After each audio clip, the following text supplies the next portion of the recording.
that were to happen. But do you see any more potential icebergs? What do you think got us this far? Well, John, the stock market in the last 6 weeks has proven its character, which it's had all year. The S&P is incredibly strong this year. It's been up now 9 of 10 months. And you're right, we got fooled by seasonality because I figured, well, between now and Election Day, there's a heightened possibility of some type of correction. We weren't saying you want to sell stocks. I think it's always a mistake when people panic sell, because we, literally in the same paragraph, said, but if it does pull back, you want to buy that dip. And I think we're still in that tricky period until after Election Day. But that doesn't mean I think investors should be bearish right now. I think we have a really good fundamental backdrop. I mean, look, if David's view is correct, 3.5% 10-year, 3.5% Fed funds rate is very supportive of the economy. It's going to really take housing and autos and durables out of a recession, and that should be good for not only earnings growth, but for PE multiples. So to me, all of this, I think, is a pretty good backdrop.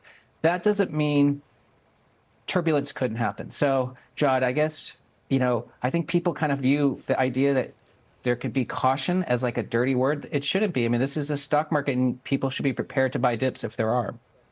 Yeah, and we're coming into the 2 weeks of peak earnings season, Tom, to your point. Plus, right behind that, we do have this election. So the next couple of weeks will be ones to watch here for investors.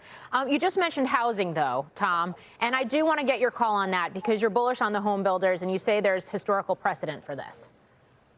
Yes. The reason we highlighted the trade today is that since 1999, believe it or not, there's a 6-month window when home builders enter a golden 6-month period. It's something we've been writing about at Fundstrat for a better part of a decade, and the trade's worked 12 of the last 15 years.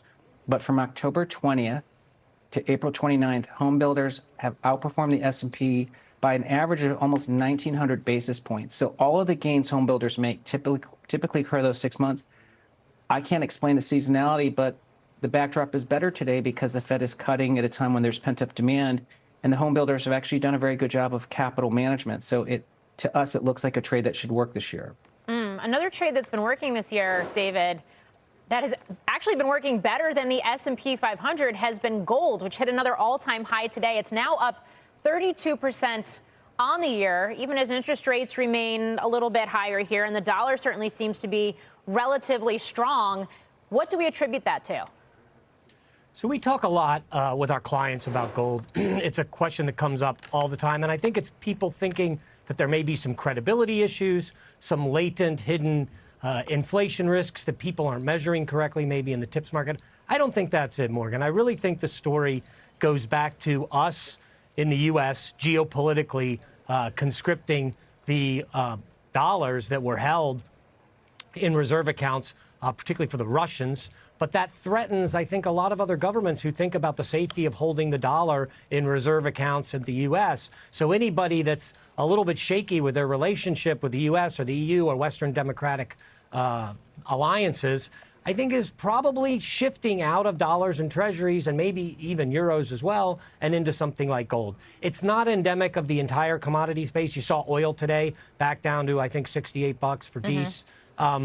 It's not a commodity story like the 70s where you're losing touch with inflation or you're losing inflation. This is a gold-specific story, and I think it really is reserve managers. And I think it's affected crypto as well. I think it's a big part of both gold and crypto, which are making a move as reserve assets in a world where people feel less comfortable with dollar holdings at the reserve asset level. It's a very specific clientele. Yeah, quickly, David, and that does, of course, raise questions longer term about what it does to dollar dominance. But does that mean that you hold gold and or crypto here at these levels? And if so, how much?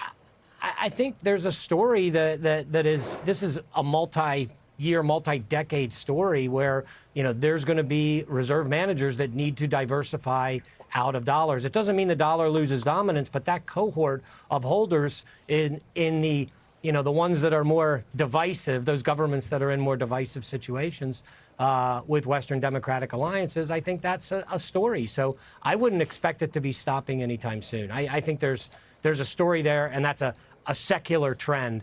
I don't know how much you want to put on a macro trade about gold, because I don't think it's a macro trade. I wouldn't call it a regulatory trade. I call it a geopolitical trade. Okay. David Zervos, Tom Lee, thank you both for joining us, as we did get a Thank record you. close for the Thank Dow, you. and we are up for all the major averages on the week. Well, let's.